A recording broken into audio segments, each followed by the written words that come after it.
Lots of the times when you hear about a game or really any product over and over and over again before you finally get to experience for yourself, it can often kind of taint that first experience and sometimes even change your opinion of the game itself, especially if you have a game that you think you'll like, you've been told you're going to love this game. It's hard to go into that game with a fresh mindset, which is kind of a fresh approach. This definitely happened to me with this game here, Targi. If I think I'm going to like something too much, it's almost this thing inside me battling saying, no, I'm not going to give in, I'm not going to like it just because everyone says I should like it. And when I first played Targi, it didn't disappoint. And not only did it not disappoint me, but it was a super cool game. Everything I'd read, what people had told me, it all checked out. It is really fun. It does some really clever things. The best way to describe this game is just smart. It takes a finite, smaller number of pieces and components than you would expect. It makes a really interesting, clever game out of it. So let me show you how it works. Here we have the game set up, and around the border, we have 16 cards. 12 of them are spots that you can put workers. These 16 cards will remain the same every single play. They never change. The 9 cards in the middle, though, are different every setup, and in fact will change out throughout the game. On your turn, you have 3 workers to place, but you can't place workers on these middle spots. They have to go on the outside ring. The only way to get to the middle spots is by creating intersections with your outside workers on spots in the middle. So for example, if you took this spot and this spot here, you would also have access to taking that card this turn. Let's say the blue player is holding a salt, a pepper, and 2 dates, almost enough to afford this card and that card. But they can't put their worker onto these tribe cards to purchase them directly. They want to get these cards. They get them endgame score in the form of these crosses here, these silver crosses. They also give them sometimes recurring bonuses throughout the game, sometimes additional endgame score, and sometimes just flat out a lot of victory points. But again, you can't put your worker on that card. You have to put his worker right here. Now it's white's turn. Now white is not allowed to place their worker onto the same spot as blue and also not directly across from them. And let's say they really don't want him to take this card here, so they're going to go on this spot right there. Now the reason that blocks the spot here is because blue cannot put their next worker onto that space or also the space across it, so now blue is locked out of that card right there. Thankfully, blue knows he's also happy with this card right here, so he's going to put his worker right there. Back to white's turn. Let's say white really needs a gold coin. The gold coins sometimes are used to purchase these tribal cards, so they go to this caravan right there. The caravan spot will allow them to draw an additional random goods cards from the deck. Now for blue's last placement, it gets really interesting because this row is blocked, this row is blocked. This is kind of nice, but not super valuable because you only have 1 intersection if you do it this way. If you can create 2 intersections, you'll get to place 2 camps. Let's say right now he's most worried about resources, so he goes right there. And white doesn't have a lot of options on the last turn, and somewhere in this row makes the most sense because again, going across from yourself isn't typically very helpful. So let's say the white goes right there. Now both players are going to place their camps at these intersections. So right here is an intersection of those 2 workers there. And then this pepper is an intersection of these 2 workers right there. Both these workers up here intersect with this worker at these 2 cards right there.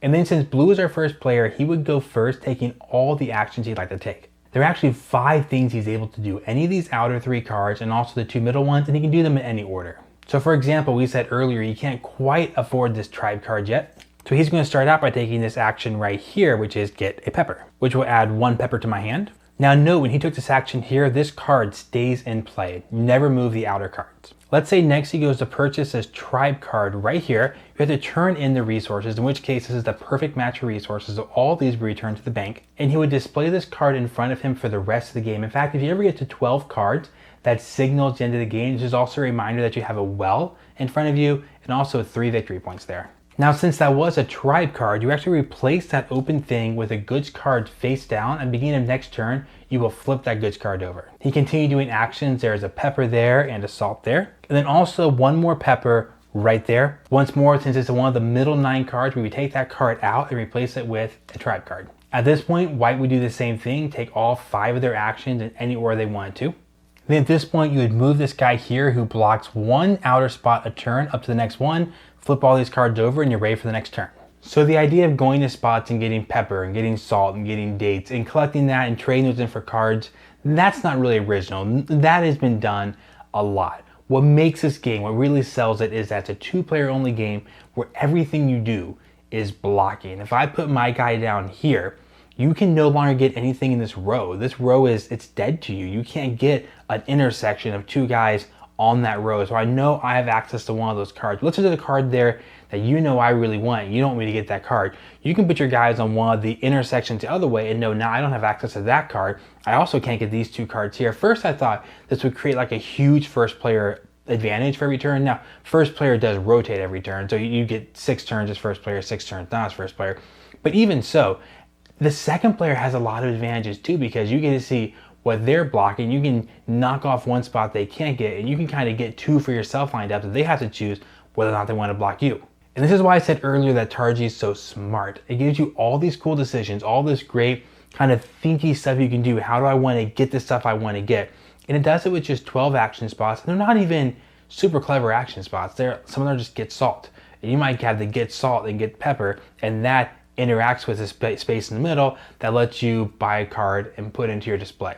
There are a few things it does for scoring to make it more interesting, right? You can have those like in your scoring, the display, the cards you put face up. Some of them give you recurring bonuses throughout the game, like now you get a discount on all your wells. That stuff is cool. That stuff gives you a little focus throughout the game. Those things are really nice. Also, slight bonuses for completing rows of all the same or all different symbols in your display of the cards you put face up. But lots of it comes down to that interaction of how are you blocking each other, how are you putting out your workers to try to get intersections that you're happy with. How do I put my first worker here to whatever they block on their turn, I'm happy I can grab one of the other pieces, and how do I get all 3 workers out there in the 2 spots in the middle really work in my favor this turn. And I'm always a fan of really interactive games, like games where what you're doing to the other player actually makes a difference. Not saying games that are unnecessarily mean, games where you just play cards and say, well, I just ruined what you did. Well, I have a card that says I ruined what you did. Well, I can unruin it. Not necessarily those types of games, but this sort of thing where what the other player is doing matters so much to you. Every single move, every single placement, you're just going to be like, oh, if you put your guy on that draw extra tribe card, I had to go to that turn. There's really no, oh, you're supposed to be nice to each other. These are just head-to-head games. You're trying to beat each other, just a one-on-one competition. And first one, in this case, to get the 12th card in their display, you add points and win. Whoever scores the most points by the end of that 12th turn is the winner. Speaking of 12 turns, a little gray figure that goes around the outside of the board. Every single round, he moves to a new card. He blocks that card. He moves around corners twice, but all the other times he's always blocking one spot from you. And when he gets around the board, it's been 12 turns and the game's over. It's small, but it's just so satisfying to play a game that just says, oh, you're going to have this guy block you. Well, how do you know when the game's over? Well, when you get 12 cards, or when the little guy goes back to where he started, because once he gets back to where he started, you basically are counting turns as you go. There doesn't have to be a separate turn counter. The mechanism that's blocking spots from you is also the mechanism that's counting turns. It's pretty satisfying. A few more clever things it does, when you take those cards from the middle, basically at your intersections, there are tribes and there are goods. The goods basically give you even more resources to buy more tribes. In the tribe cards where you spend your resources and get either endgame score, recurring bonus, something like that. Whenever you buy a tribe card, you replace that with a goods card. Whenever you buy a goods card, you replace that with a tribes card. So it's kind of a cool self-balancing thing where if everyone goes out and gets like tribes this turn, I get 2, my opponent gets 2, we're going to put 4 more goods cards. Maybe all 9 cards in the center now are goods cards. Again, self-balancing. If we get goods cards, more tribes cards will come on the next turn.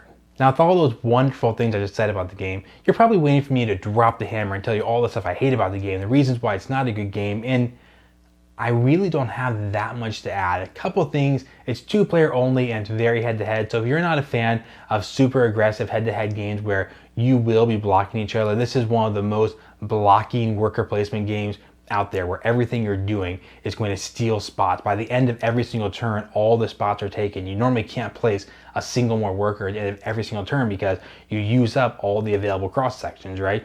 This is very head-to-head. And it's 2-player only. So if you're looking for it for a group of 3 or 4, it just doesn't work. It says only 2. It works so well because it's only 2 players, but I guess that's just something to keep in mind.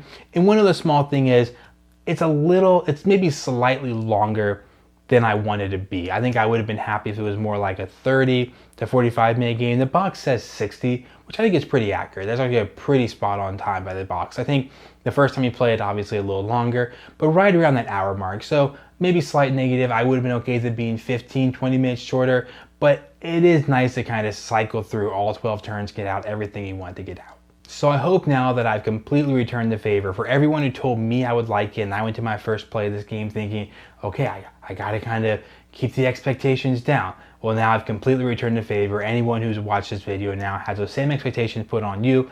I've told you, you will like it again, as long as you're okay to being 2-player and very competitive. Such a neat, cool, smart game that does so much with such a limited amount of tokens. There's also a solo 1-player version of the game, which maybe I'll be playing in the future.